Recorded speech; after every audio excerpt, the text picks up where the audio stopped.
اور ابھی فافن کی رپورٹ میں نیچے پڑھ رہا تھا جس میں آپ کہہ لیں کہ ووٹ پرچی دینے سے لے کے ووٹوں کی کاؤنٹنگ تک سارا پروسیس ٹوٹلی مشکوک ہے اور اس میں بڑی ریگنگ ہوئی ہے. تو اتنی ریگنگ کا مطلب پھر کیا ہے کہ یہاں کون سی جمہوریت اور کون سی, اور پھر جو دکھ والی بات ہے وہ یہ ہے کہ ریسنٹ آپ کا جو آئی ایس کا سروے آیا جس میں بلاول صاحب کو 1% لوگوں نے اپنے مسائل کا حل سمجھا ہے اور شہباز شریف صاحب کو 0 لوگوں نے سمجھا ہے. اب جو 2 اہم ترین پوسٹیں ہیں وزیر اعظم اور وزیر خارجہ نمبر 1 اور 2, وہ دونوں کا مل کے 99% لوگ سمجھتے ہیں یہ بیکار لوگ ہیں, یہ 1 ٹکے کا کام نہیں کر سکتے, پاکستان کے کام کے نہیں ہیں. ایک پورا سسٹم ان کو بچانے پہ لگا ہوا ہے, پورا سسٹم ان کو رکھنے پہ لگا ہوا ہے, پورا سسٹم چاہتا ہے کہ سارے لوگ گونگے ہو جائیں, بہرے ہو جائیں, ان کی عزت کریں اور ان کو وہ پاک باز اور آپ کہہ لیں کہ کرپٹ بھی نہ سمجھیں, بڑے لائق سمجھیں, ویژنری سمجھیں اور پاکستان کی ان دونوں سے عزت بڑھ جائے. یہ تو تمام سیاسی لیڈران کی یہ تو خواہش ہوتی ہے. خان صاحب اپنی حکومت کے اندر میں سیاسی لیڈروں کی بات ہی نہیں کر رہا, امید رکھتے ہیں کہ ان کو بھی وہ سب کچھ سمجھا جائے جو کچھ وہ نہیں ثابت کر سکے. میں سیاسی لیڈروں کی بات نہیں کر رہا, میں سسٹم پورے کی بات کر رہا ہوں. اس میں عدالت کی بات کر لوں, میں نیوٹرل کی بات کر لوں, میں نیوٹرل کی بات کر لوں, میں الیکشن کمیشن کی بات کر لوں, پھر میں پی ڈی ایم کی بات کر لوں. سو پورا سسٹم جو ہے مجھے اس وقت لگ رہا ہے کہ جیسے آپ کہہ لیں کہ کسی کو آئین اور قانون کا لحاظ نہیں ہے, کرائم پہ کوئی شرمندہ نہیں ہے, کرائم پہ کسی کو آپ کہہ لیں کہ کوئی کسی کے ماتھے پہ پسینہ نہیں ہے. میں مندوخیل صاحب کو شامل کرنا چاہ رہی ہوں. مندوخیل صاحب, ایک تو کرمنل کہتے ہیں آپ کو وہ, اور وہ کہہ رہے ہیں کہ آپ لوگوں کو اس پہ پریشانی ہو جاتی ہے, اس پہ آپ رسپونڈ ضرور کیجیے گا. لیکن میں آپ سے یہ جاننا چاہ رہی ہوں کہ ایک راستہ پارلیمان ان کے واپس آنے کا نکل رہا تھا, آپ کے اسپیکر صاحب نے ایسا لگتا ہے کہ جو کم چند استعفے قبول کر کے ایک پش بیک کر دیا. ہمارے اندازے یہی تھے کہ شاید اب آپ لوگ پارلیمان میں بیٹھ کے ایک الیکشن کا راستہ نکالیں. یہاں پر جو کیئر ٹیکر کے لیے نام بھیجے, احد چیمہ صاحب, ان لوگوں کا کنسرن ہے, ان کے اوپر نیب کیس تھا. محسن نقوی صاحب جو ہے وہ ہماری میڈیا سے بھی تعلق رکھتے ہی ہیں, لیکن زرداری صاحب کے حوالے سے یہ ان لوگوں کا الزام ہے کہ وہ ووٹ آف نو کانفیڈنس میں ان کے بالکل ساتھ تھے اور ان کی قربت جو ہے زرداری صاحب سے وہ ڈھکی چھپی تو نہیں ہے کسی سے. تو کچھ آپ لوگ ایسی کام کرتے ہیں جو ان کے لیے بھی ایکسیپٹیبل ہوتا ہے, کم از کم نام اس حد تک تو آپ کے لیے ان کے نام ایکسیپٹیبل تھے ملک صاحب کے لیے. یہ مجھے بتا دے کہ اگر آسمان سے کوئی فرشتہ بھی اتر جائے نا تو ان کے اوپر بھی یہ کچھ نہ کچھ ضرور کمنٹس کرے. آپ مجھے بتاؤ 2 نام جو ہماری طرف سے گئے وہ دونوں کو مشکوک کیا. چلو تھوڑی دیر کے لیے بھول جاتے ہیں, ٹھیک ہے. یعنی یہ جو نام بیچتے ہیں, جیسے اس سے پہلے انہوں نے الیکشن کمیشن کے چیئرمین کا بھیجا, اگلے دن گالیاں شروع کی, ٹھیک ہے. اس کے بعد آپ کے چینل پہ دوسرے چینل میں آرمی چیف کی اپوائنٹمنٹ سے ایگزیکٹ 1-2 دن پہلے موجودہ آرمی چیف کے اوپر ان کے لوگوں نے انگلیاں اٹھائی, جو شخص 1 دن بعد ریٹائر ہو رہا, آپ کیوں دے رہے ہیں؟ یاد ہے آپ کو؟ یہ ریکارڈ کی بات بتا رہا ہوں. اس کے بعد آپ کو یہ چیز کر دے کہ انہوں نے سپریم کورٹ کی چیف جسٹس کو نہیں چھوڑا, سپریم کورٹ کی ججز کو نہیں چھوڑا, اور یہاں تک الزام لگایا گیا کہ 12 بجے سپریم کورٹ کیوں کھلا. اور پھر شہری مزاری کی بیٹی کے لیے جو کہ پارلیمنٹرین بھی نہیں ہے, ان کے لیے رات 12 بجے جو اسلام آباد ہائی کورٹ کھلا اور باقاعدہ اس کو ایکویٹ کیا تو ٹھیک تھا. اس کے بعد جب اسلام آباد لاہور ہائی کورٹ کا سپریم کورٹ کی رجسٹری جہاں دیوار پلانگ کے ان کے لوگوں نے اندر گھسے, اور اس کے بعد رجسٹرار آئے اور جب پوچھا کہ بھائی کیا ہے درخواست ہے, تو درخواست ابھی ٹائپ نہیں ہوئی تھی پہلے سے. یہ لوگ سپریم کورٹ, یہ میں ریکارڈ کا حصہ بتا رہا ہوں. اچھا, اس کے بعد محترم فرما رہے ہیں کہ کرائم کا کوئی شرم نہیں ہے, تو دلائل سے بات کر لیتے ہیں, ٹھیک ہے. میں وکیل ہوں, میں ہوا میں باتیں نہیں کروں گا. آپ مجھے بتاؤ اس وقت آصف علی زرداری صاحب ہو, بلاول بھٹو زرداری صاحب ہو, پھر میں اپنی پارٹی کی بات کروں, ایک بھی شخص نائل نہیں ہے, مگر عمران خان نائل ہے.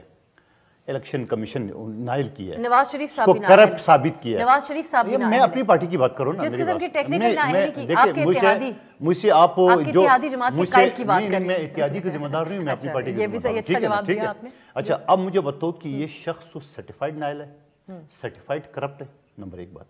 اس کے بعد توشہ خانہ کی وہ گھڑی سب سے پہلے میں نے بریک کی تھی فریا کی شو میں, اس گھڑی کا باقاعدہ اس شخص نے مانا کہ میں نے گھڑی بیچی اور میں نے روڈ بنایا. آپ مجھے پاکستان کا کوئی بھی شخص جس کو نظر آ رہا ہوگا سامنے, مندوخیل صاحب ان باتوں کو مد نظر رکھتے, معیشت کو مد نظر رکھتے, ملکی سماج جدھر پہنچ چکا ہے اس کو مد نظر رکھتے. ابھی رک جاؤ نا, ابھی جمشید صاحب نے بہت بات لگتا ہے کہ آپ لوگ ان کو مزید چھیڑ رہے ہیں ان معاملات کے اوپر. میں تو دیکھو دلائل سے بات کروں گا, آپ سن لیں. اس کے بعد الیکشن کمیشن کی فائنڈنگ, میں نے ایئر وائز پہ اس وقت بات کی تھی, ان کے لوگ میرے ساتھ بیٹھے تھے, میں نے کہا الیکشن کمیشن نے وہ کام کیا ہے, اتنی سب کچھ ریکارڈ کیے, پی ٹی آئی کی بنیادیں ہلا دی ہے. یعنی 350 351 کمپنیوں کا جو فارن فنڈنگ کا وہ ریکارڈ موجود ہے، اور اس کی گوشوارے مطلب ایک ایک چیز کرائم ہے، ایک ایک چیز، یا میں کرمنل کہتے ہیں نا، میں تو دلائل کے ساتھ بات کروں گا، ایک ایک چیز کرائم۔ اچھا گوگا گوگی کا سکینڈل تو ابھی ہے ہی نہیں، گوگا گیگی کا جہاں ٹرانسفر پوسٹنگ ہو تو ہے ہی نہیں، بلین ٹری کی میں بات ہی نہیں کروں۔ نہیں ایک جملہ اور کہنا ہے، ایک منٹ، اچھا مجھے بتاؤ، پورا اسلام آباد آپ نے توڑوا دیے، بنی گالا کو 12 لاکھ جرمانہ، میں چیف جسٹس کے کورٹ میں بیٹھا ہوتا، ثاقب نثار کی اس کو ریگولائز کر دیا، پورا اسلام آباد توڑ دیا، آپ کی یہ ثبوت ہے۔ اس کے علاوہ آپ کی بنی گالا، آپ کہتے ہیں منی ٹریل، آپ کی منی ٹریل بنی گالا کا جمائمہ صاحبہ نے شو کیا ہے، نہیں دنیا کا عجیب رشتہ ہے، دنیا کا نہیں، میں تو دلائل کے ساتھ بات کروں، میں تو دلائل کے ساتھ بات کروں، میں ان کی طرح بات نہیں کروں کہ ہم کرمنل ہیں، میں تو آپ کے ساتھ جو دیکھنے والے ہیں ان کو پتہ چل جائے کہ کرمنل کون ہے، کرپٹ کون ہے۔ میں تو مورلی کرپٹ کی بات ہی نہیں کروں، میں اس کہانی کی طرف جا نہیں رہا ہوں، میں اس ویڈیو کی بات نہیں کر رہا ہوں، میں کسی ویڈیو کی بات نہیں کروں، میں مورالٹی میں تو فائنینشلی کرپٹ کی بات کروں۔ یہ شخص مورالٹی بھی کرپٹ ہے، یہ شخص فائنینشلی بھی کرپٹ ہے، یہ شخص بدتمیز بھی ہے، اس شخص نے گالی گلوچ کا کلچر انٹروڈیوس کیا، اس شخص نے 75 سالہ تاریخ میں افواج پاکستان کے سامنے، اس شخص نے بیچ میں، اس شخص نے ماں بہن کے بیچ میں نفرتیں پھیلائی ہے۔ مورالٹی پہ بات نہیں کروں گی، کیونکہ دونوں طرف میں سمجھتی ہوں کہ ایکولی سوالات اٹھیں گے۔ میں عادل آپ یہ بتائے گا کہ اب یہ پنجاب میں اسپیسیفکلی اور خیبر پختونخوا میں بھی کیئر ٹیکر کے اوپر کیا کس قسم کے ابھی اس وقت اپڈیٹس اگر آپ کے پاس کوئی ہوں، اور اگر ایشو الیکشن کمیشن میں جاتا ہے پھر سمجھا جائے کہ معاملہ پھر عدالت میں ہی سیٹل ہوگا، جس طرح پرویز الہی صاحب دیکھیں افسا اس وقت پنجاب ہو یا کے پی، ایک بات طے ہے کہ کوئی کنسنسس نہیں ہوں گے between the P T I اور پی ڈی ایم کی جو اتحادی جو ایک اتحاد ہے۔ اس کی بڑی وجہ یہ ہے کہ وہ تو مطلب آپس میں بیٹھنے کے لیے تیار نہیں ہے۔ آئین پاکستان تو یہ کہتا ہے کہ آخر میں الیکشن کمیشن نے فیصلہ کرنا ہے، لیکن پی ٹی آئی نے آلریڈی ورڈکٹ سنا دیا ہے کہ جی ہم الیکشن کمیشن کا جو سی ایم جو بھی اپوائنٹ وہ کریں گے نگران، وہ نہیں مانیں گے، وچ از انفارچونیٹ۔ اور رانا ثناء اللہ صاحب نے بھی ورڈکٹ سنا دیا۔ وہ دیکھیں ایشو یہ ہے نا کہ دیکھیں اصل جو پاکستان کے اس وقت مسائل ہے نا اس پر کوئی بات نہیں کر رہا۔ دیکھیں پاکستان کے اس وقت ایشو جو ہے نا وہ توشہ خانے کی گڑی ہے، نہ گوگا گوگی ہے۔ پہلے میں چیمہ صاحب سے شروع کرتا ہوں نا، چیمہ صاحب نے یہ کہا کہ جی فافن کی رپورٹ کا ذکر کیا، تو کاؤنٹر آرگیومنٹ یہ ہے کہ بھائی ڈسکا میں آپ نے جو کروایا تو یہ تو اس کے سامنے کچھ بھی نہیں ہے نا۔ پھر انہوں نے کہا کہ جی آئین اور قانون کا لحاظ کوئی نہیں ہے۔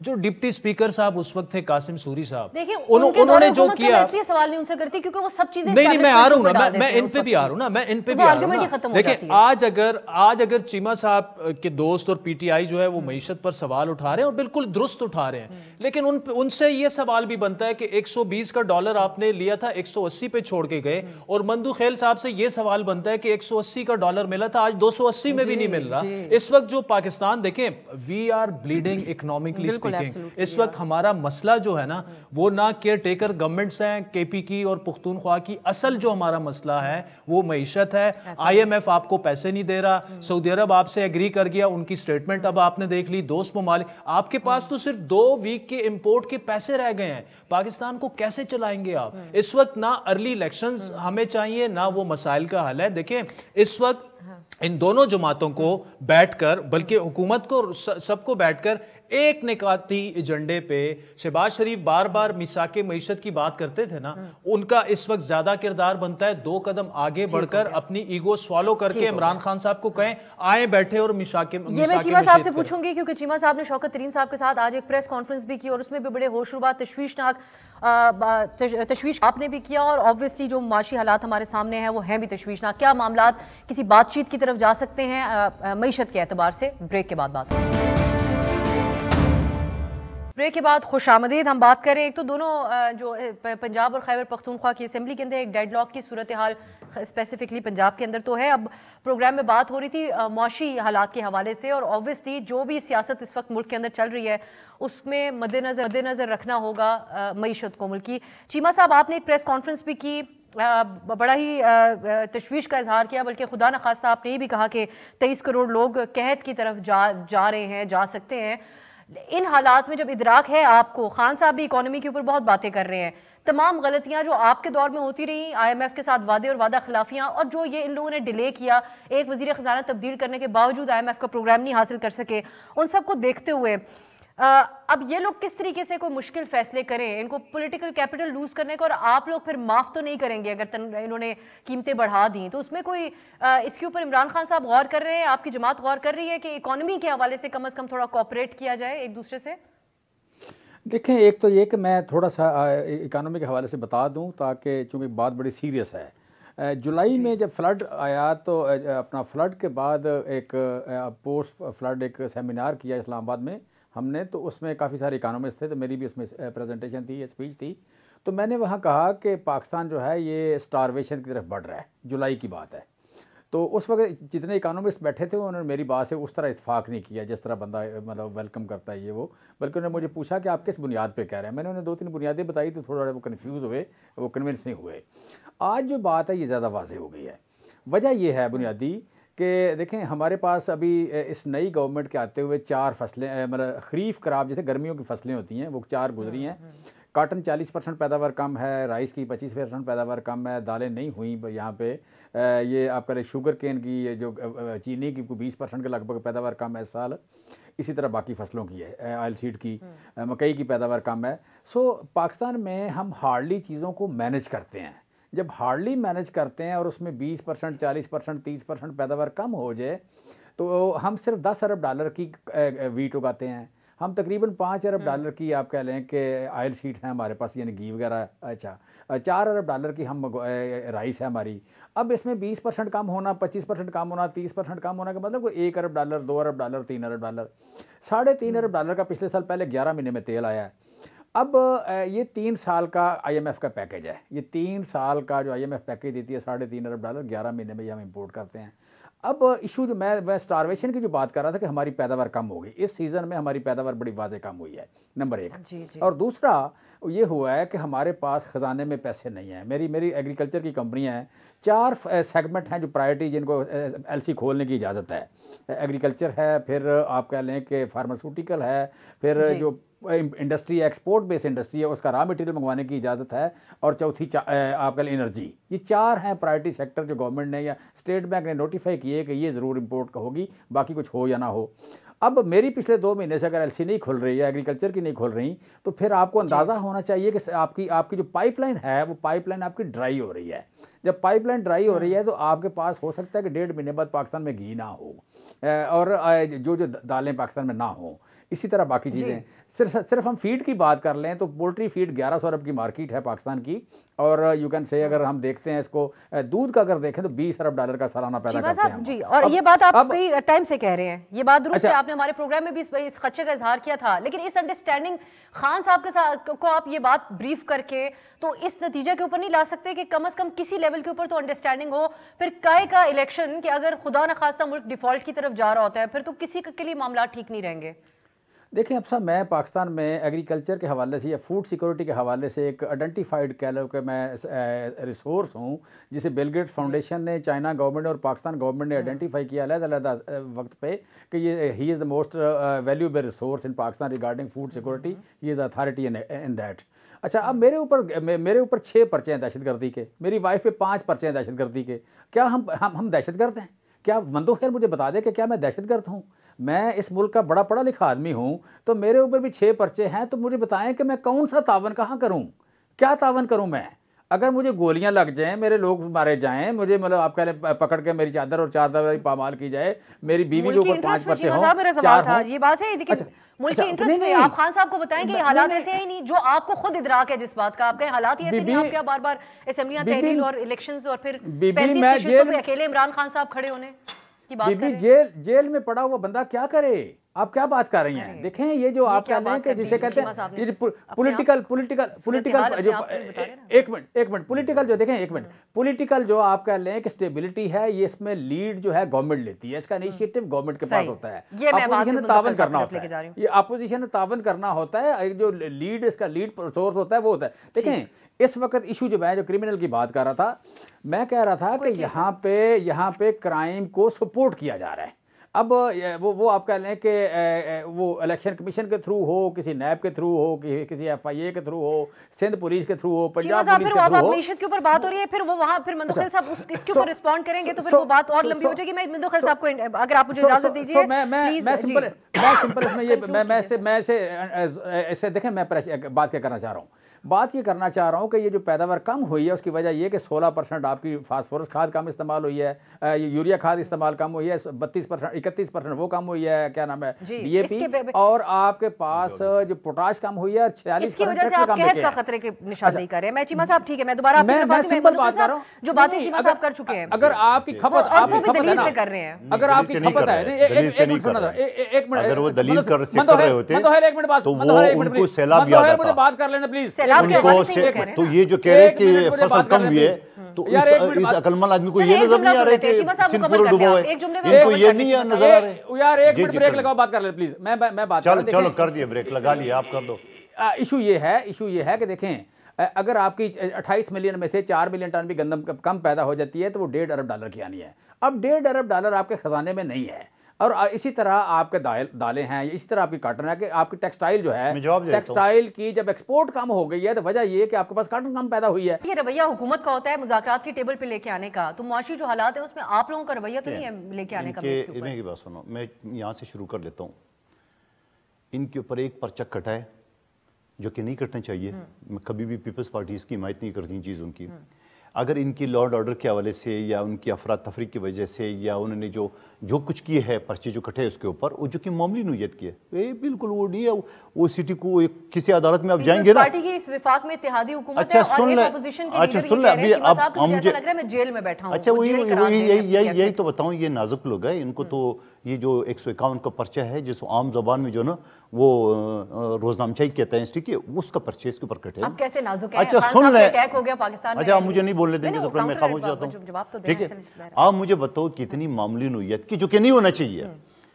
یہ بیٹھے میں جیل میں بیٹھا ہوں, ان کو یہ یاد دلا دوں کہ ہماری قائد کو شہید ذوالفقار علی بھٹو کو ایک جعلی مقدمے میں اس وقت کے چیف جسٹس نے اپنی کتاب میں لکھا, جرم قبول کیا ہے کہ ہم نے اس کو جھوٹے مقدمے میں پھانسی دی ہے. نمبر 1 بات. اس کے بعد ہماری قائد بی بی شہید کو دہشت گردوں نے ہم سے الگ کیا ہے. پورے سندھ میں آگ لگا اور پورا 1200 وہاں پہ پورا ایسا لگ رہا تھا کہ قیامت آ گئی ہے. میں خود اس چیزوں پہ روڈوں پہ سفر کر رہا تھا, مگر آصف علی زرداری صاحب نے بی بی شہید کے قبر پہ کھڑے کے پاکستان کپے کا نعرہ لگایا. اور یہ لوگ ہیں, ایک چھوٹا پرچہ کٹ گیا تو ہم تعاون نہیں کریں گے. یہ لوگ ہیں, ان کے 3 جو ضمیر فروش وزیر خزانہ تھے جنہوں نے یہ کہا کہ آئی ایم ایف سے ہم ڈیل نہیں ہونے دیں گے, آئی ایم ایف کے ساتھ کوآپریٹ نہیں کریں گے. تو جو محسن لغاری نے بتایا کہ یہ کوئی ریاست پاکستان کے خلاف بات نہیں ہوگی, تو شوکت طری نے بولا کہ جب وہ ہمارے چیئرمین کے خلاف کر رہے یعنی ان کے خلاف کوئی پرچہ کٹ جائے, ان کے خلاف کوئی اقتدار سے آئین آرٹیکل کی 95 کے تحت اس کو الگ کیا جائے, تو یہ ریاست پاکستان کو چیلنج کر رہے. خدا کا خانو, یہ ہماری مثالیں دیکھو پیپلز پارٹی کے. ہم نے شہادتیں دیکھی, ہم نے 80,000 کوڑے دیکھے, ہم نے 2 قائدین کو ہم سے جدا ہوتے دیکھے. آصف علی زرداری نے 12 سال جیل میں گزارا ہے. آپ کو ایک شلوار سی 4 گولیاں نکل گئی ہے, وہ اگلے نے وہی عمران خان کی خبر ہے نا, میں نہیں بتا رہا ہوں. دوسری بات یہ اٹیک تو ہوا ہے نا مندوخیل صاحب, میں شدید مذمت کرتا ہوں. میں آپ کو فرق نظر دے رہا ہوں کہ ایک طرف پیپلز پارٹی کے ساتھ کیا ہوا اور پھر بھی پاکستان کپے, ایک ان کی شلوار سے 4 گولیاں نکل گئی ہے تو طوفانی بدتمیزی کھڑے کر دی. میں فرق بتا رہا ہوں آپ کو. دوسری بات یہ کہ جو یہ معیشت کی بات کریں, یہ بڑا معاشی ایکسپرٹ ہوگا, ٹھیک ہے, مگر اس کو تھوڑا سا اس چیز کا خیال رکھنا چاہیے کہ میرے چیئرمین بلاول بھٹو زرداری نے پورا دنیا میں اقوام متحدہ میں آرٹیکل 141 منظور کرا کہ پورے دنیا کو اس بات پہ قائل کر دیے کہ پاکستان کی جو تباہی ہوئی ہے سیلاب سے, یہ عالمی دنیا سے مدار ہے, ٹھیک ہے, کلائمیٹ چینج کی وجہ سے. اور پھر اس کے بعد جا کے UN کا سیکرٹری جنرل آیا, اس نے کہا کہ G20 ممالک ذمہ دار ہے, اور اسی وجہ سے آپ کو $9 ارب پچھلے مہینے جنیوا میں ملے بھی تھے. اس کی وجہ کیا ہے کہ آپ کے جو عام روٹین کی بارش تھی, یہ چیمہ صاحب ایکسپرٹ ہے معاشی, میں اس کو بتانا چاہ رہا ہوں, جب وہ یہ عام روٹین کی بارش تھی اس سے 1100% جو ہے نا وہ زیادہ بارش ہوئی ہے. آج بھی میں ابھی پچھلے ہفتے میں اندرون سندھ گیا تھا, وہاں پہ آج بھی روڈ کے دونوں طرف پانی کھڑا ہے. تو کوئی عقل مند آدمی مجھے بتا سکتے کہ اگر پانی کھڑا ہوا ہے وہاں پہ تو فیصلے کہاں سے ہوں گی؟ اور 90% سندھ پانی میں ڈوبا ہوا ہے سیلاب سے. نمبر 1 بات, پیپلز پارٹی پش کر رہی ہے سردار صاحب کو. سن لیں, ہم نے سنا ہے فورن مشنز کے پاس اب پیسے نہیں ہیں تنخواہیں دینے کے لیے, ایمبیسیز کے پاس اراؤنڈ. میں اسی طرف آ رہا ہوں. اس کے بعد آپ بلوچستان کا دیکھ لیں، بلوچستان کا جو دارومدار ہے گندم کا وہ 85% بڑے بھائی پنجاب کے اوپر ہے، پنجاب کے اوپر 4 سال سے یہ قابض ہے، وہاں بھی ان کی حکومت ہے، دینا بلوچوں کو، پشتون بلوچ بلوچستان میں بیٹھے ہوئے، نمبر 1 بات۔ اس کے بعد جو انہوں نے وہ ٹیلی فون کا تلی پیتی پتہ نہیں کیا بلا کہتے ہیں اس کو، جو 9-10 ارب روپے کیے، وہ تو جلسوں میں انہیں اڑا دیا ہے، وہ روزانہ جلسے میں اڑا دیا انہوں نے پیسے۔ آپ نے دیکھا کسی غریب کو پیسے ملے؟ آپ مجھے بتاؤ، جو وہ بے نظیر انکم سپورٹ کا نام جل سازی سے احساس پروگرام بنا ہے اور احساس اپنا ہی ختم ہو گیا، اس کے بعد آپ مجھے بتاؤ ایک مرتبہ عمران خان صاحب سکر گئے، اس کے بعد وہاں سے یہ منٹ میں بھاگا، رات بھی نہیں گزارا، اور جس شخص کو کراچی سے منتخب کیا میں نے ایک دن کراچی میں نہیں گزارا۔ تو بات یہ ہوتا ہے، یہ ریالٹی ہے۔ آپ ہوا میں باتیں کر رہے ہو، آپ یہ کہتے ہیں فصلیں کم ہوئی، آپ کی عقل یہ کام نہیں کر رہی کہ جو سیلاب سے پورے ملک میں پاکستان کیا 75 سال میں انگریز کے دور میں اتنی تباہی نہیں آئی، وہ آپ کو نظر نہیں آ رہا؟ حلقوں کے اندر آپ کو کچھ سنجیدگی نظر آ رہی ہے؟ معیشت کے اوپر ڈار صاحب بڑے دعوے کر کے آئے تھے، ابھی تک وہ خود کچھ نہیں کر پا رہے، آپ سن رہے ہیں کہ کوئی تنقید ہو رہی ہو پارٹی کے اندر سے؟ کیونکہ مفتاح صاحب کے اوپر everybody was very vocal against ہم۔ دیکھیں سنجیدگی سے زیادہ پریشانی نظر آ رہی ہے۔ جتنے بھی فیڈرل منسٹرز ہیں پیپلز پارٹی کے، پی ایم ایل این کے، جے یو آئی کے، جو اتحادی حکومت کا حصہ ہیں، ان سے ہماری بات ہوتی ہے، وہ پریشان ہیں اس وقت، کیونکہ معیشت آپ کی جس ڈگر پہ اس وقت کھڑی ہے، we are at the verge of literally خدا نہ خواستہ کولیپس ہونے ہم جا رہے ہیں، اگر آئی ایم ایف کے ساتھ آپ کے معاملات ٹھیک نہ ہوئے۔ لیکن جہاں تک سنجیدگی کی بات ہے تو دیکھیں، اب ڈار صاحب کو یہ پتا ہے کہ آپشن ہی صرف آئی ایم ایف ہے، اور آئی ایم ایف کے پاس جانے کے لیے آپ کو مشکل فیصلے کرنے پڑیں گے۔ جب اسد عمر صاحب نے ڈیلے کیا نا آئی ایم ایف کے پاس جانا، جب پی ٹی آئی برسر اقتدار آئی، اس کی کاسٹ آج تک پاکستان پے کر رہا ہے، اور ابھی یہ جو ڈیلے ہو رہا ہے اس کی کاسٹ بھی کمنگ منتھس میں ہمیں نظر آئے گا کہ پاکستان پے کرے گا۔ تو اس وقت ضرورت اس بات کی ہے کہ ڈار صاحب بیٹھیں اور وہ کہیں کہ یار بس بہت ہو گیا، اب منی بجٹ تو تقریباً اپروو ہو گیا ہے، کل اناؤنسمنٹ بھی شاید آ جائے گی، 200 ارب کے مزید ٹیکسز لگ رہے ہیں، لیکن دس از دا اونلی وے فارورڈ۔ ہمارے پاس اس کے علاوہ کوئی چارہ ہی نہیں ہے۔ آپ کو دوست ممالک پیسے نہیں دے رہے، ورلڈ بینک نے پیسے آپ کے روک لیے ہیں، لیکن اس بات پر تنقید ہے کہ ابھی تک ڈار صاحب کی پالیسی فیل رہی ہے، انہوں نے دوست ممالک کو، آج سعودی عرب نے بھی ہمیں جواب دے دیا۔ دیکھیں میں یہ تو نہیں کہوں گا، اتنے ایکسپیرینسڈ وزیر خزانہ ہو کے بھی اب سب میرے خیال میں تردید آ گئی ہے، میرے خیال میں سعودی عرب کی نہیں آئی، ورلڈ بینک کی آئی ہے۔ میں سعودی عرب کی بھی ان کے وزیر خزانہ کا ٹی وی کے اوپر انٹرویو چلا ہے، اس نے مزید پیسے دے دیے، سعودی عرب نے ابھی تھوڑی دیر پہلے 10 ارب ڈالر مزید آپ کی جو ہے نا اس کے لیے انویسٹمنٹ کے طور پہ دیا، وہ ذرا وہ بھی دیکھیں۔ نہیں وہ پہلے بھی انہوں نے اعلان کیا تھا، آج کا وزیر خزانہ سعودی عرب کے وزیر خزانہ کا آج کا بیان ہے کہ اصلاحات کرو، پہلے ٹیکس۔ ہاں بالکل یہ ہے، کوئی غرض نہیں ہے۔ میں یہ اگر تو آپ نہیں کو کوئی کہوں ملک گا اگر پیسے دے رہے ہیں تو اس کو یہ حق ہے کہ آپ اصلاحات کریں، اس میں کون سی، اس میں برا مانی کی کون سی بات ہے؟ ایشو جہاں پہ ہے نا افسا، ایشو جہاں پہ ہے کہ میں یہ تو نہیں کہوں گا کہ ڈار صاحب جو ہیں وہ ایک وہ ناکام ہو گئے یا ان کی اسٹریٹجی یا پالیسی ناکام ہو گئی ہے۔ اس وقت آپ کے دیکھیں، میں نے آپ کو بریک میں بھی ایک بات بتائی نا، عمران خان کی ناکامی کی سب سے بڑی وجہ عثمان بزدار تھے، اور عثمان بزدار کی ناکامی کی سب سے بڑی وجہ یہ تھی کہ پنجاب میں 4 پاور سینٹر تھے، چودھری پرویز الہی، چودھری سرور، علیم خان، جہانگیر ترین، خود عثمان بزدار خود۔ یہاں مرکز میں 1 درجن پاور سینٹرز بنے ہوئے ہیں، خود پی ایم ایل این کے اندر 4 پاور سینٹرز ہیں۔ جیسے کیبنٹ میں سب کو، مجھے بریک میں واپس آ کے کیبنٹ میں سب کو ایڈجسٹ کرنا پڑا، اسی طرح بیرونی دوروں میں بھی سب کو ایڈجسٹ کرنا پڑتا ہے۔ مندو خیر صاحب سے بھی پوچھیں گے کہ کیوں اتنا ٹف ٹائم اتحادی دے رہے ہیں نون لیگ کو بھی اسپیشلی، کیونکہ ساری تنقید اسپیسیفکلی صرف نون لیگ سے کی جاتی ہے۔ میں چاہوں گی بریک کے بعد ہم ایک اور بات کا بھی ذکر کریں کہ جیسے نیوزی لینڈ کی پرائم منسٹر نے بڑے ہی گریس کے ساتھ کر استعفیٰ دے دیا اپنی پوزیشن سے اور اپنی کرسی چھوڑ دی، کیا وہ اتنا زیادہ ٹائم نہیں دے پا رہی بطور پرائم منسٹر؟ تو کیا ہمارے ہاں بھی کبھی اس طرح کا کچھ ہمیں دیکھنے کو ملے گا؟ میں عادل صاحب سے ضرور جانوں گی، وہ بین الاقوامی سیاست کو کور کرتے آئے ہیں، کہ کیا ہمارے ہاں بھی اخلاقیات کا معیار یہاں تک کبھی پہنچے گا کہ ہم ڈیلیور نہیں کر پا رہے کرسی چھوڑنے؟ بریک کے بعد بات ہوگی۔ بریک کے بعد خوش آمدید، پروگرام کا آخری حصہ ہے۔ ویسے ویری کوئکلی چیمہ صاحب آپ سے سٹارٹ کروں گی، اب کل سے میں اس کا جواب جاننا چاہ رہی ہوں کہ پہلے بھی تمام نشستوں پہ خان صاحب خود کھڑے ہوئے تھے، اب بھی 35 نشستوں پہ ہوں گے، تو اس کے پیچھے کیا سوچ ہے؟ یہ کوئی نئی روایت آپ لوگ شروع کر رہے ہیں، اس کے ذریعے کیا اچیو کرنا چاہ رہے ہیں؟ نہیں، بیسیکلی ہم تو اچیو کر رہے ہیں کہ جنرل الیکشن کرائیں، وے فارورڈ وہی ہے۔ اب آپ کہہ لیں کہ دیکھیں، جب قحط کی بات کر رہے ہیں اور یہ جینون ہے، اٹس مطلب ناکنگ یور ڈور، تو اس وقت بھی اگر کوئی سیاست کر رہا ہے، وہ آپ کہہ لیں کہ اس وقت بھی وہ چمٹا ہوا ہے اقتدار سے، وہ ڈیفالٹ کرنے پہ تلا ہوا ہے، لوگوں کو بھوکا مارنے پہ، دس از ناٹ آپ کہہ لیں، نہ یہ پالیٹکس ہے، نہ یہ انسانیت ہے، نہ یہ آپ کہہ لیں کہ سوشل سروس ہے۔ میں سمجھتا ہوں کہ ہمیں سیاست جانا چاہیے سیدھا الیکشن میں جس کو مینڈیٹ ملے وہ آ کے کام کرے، اور باقی لوگ اس کو سپورٹ کریں. یہی اس ملک کا وے فارورڈ ہے. ہم نہ قومی اسمبلی کا علیحدہ الیکشن لڑنا چاہتے ہیں, نہ صوبائی اسمبلی کا علیحدہ لڑنا چاہتے ہیں. اکٹھا الیکشن ہو اور اس میں آپ کہہ لیں کہ ایک اسٹرانگ گورنمنٹ بنے, جس کی بھی بنے.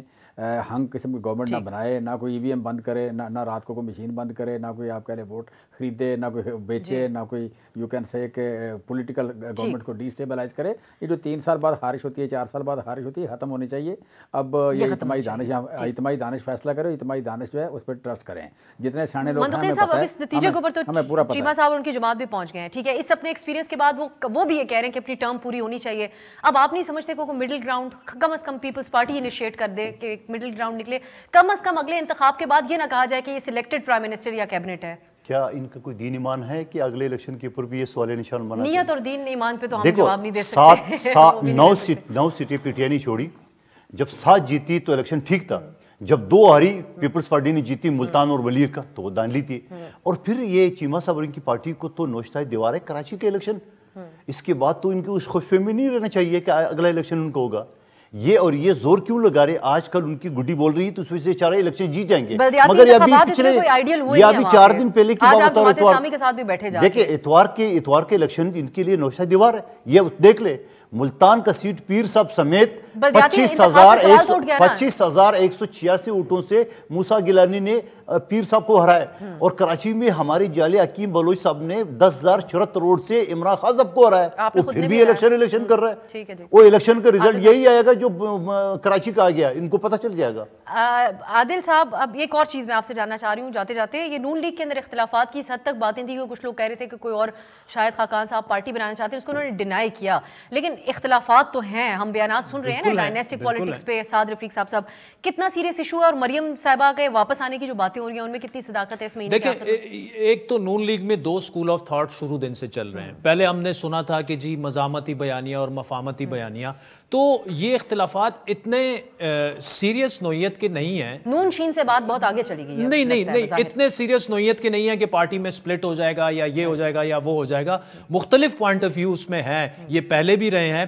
اب اس میں معاملہ یہ کہ چونکہ نیکسٹ جنریشن تک بات چلی گئی ہے, حمزہ بھی ہیں, مریم بھی ہیں, لیکن ایک بات طے ہے کہ نون لیگ کا مطلب یہ ہے کہ نواز شریف کے سامنے نہ شہباز شریف بول سکتے ہیں, نہ مریم بول سکتی ہیں, نہ حمزہ بول سکتی ہیں. لیکن اس وقت ان کو یہ ہے کہ چونکہ they are feeling the heat, governance کے ایشوز ہیں, اکانومی کے ایشوز ہیں, نون لیگ کو ڈینٹ پڑا ہے پولیٹیکلی سپیکنگ, تو انہیں اب اپنا بیانیہ جو عمران خان نے ہائی جیک کر لیا تھا ان کا ووٹ کو عزت دو والا اور اینٹی اسٹیبلشمنٹ بیانیہ, تو Noon League is struggling with that کہ مریم صاحبہ اگر آتی بھی ہیں چیف آرگنائزر کے طور پر, وہ کیا بیانیہ بنائیں گی. یہ نون لیگ کے لیے بڑا چیلنج ہے. آپس میں ان کی جو چیزیں ہوتی رہتی ہیں وہ اتنا بڑا ایشو نہیں ہے. دیکھتے ہیں کہ اب جو حالات و واقعات ہیں اس میں بیانیہ کوئی ہیلپ آؤٹ کر بھی سکتا ہے یا پھر عملی اقدامات ایسی چیز ہوں گے جو ان کو مدد کریں گے. بہت شکریہ عادل شاذیب, جمشید اقبال چیمہ صاحب اور قادر مندوخیل صاحب پروگرام میں شرکت کی اور بڑی تفصیلی طور پہ بات ہوئی ہے. ناظرین انشاءاللہ کل بھی ہم جب بات کریں گے تو خاص طور پہ اکانومی اور جو سیاست ہے ان دونوں کو مد نظر رکھتے ہوئے آپ کے لیے ایک دلچسپ پینل لے کے آئیں گے. آج کے لیے اجازت دیجیے, خدا حافظ.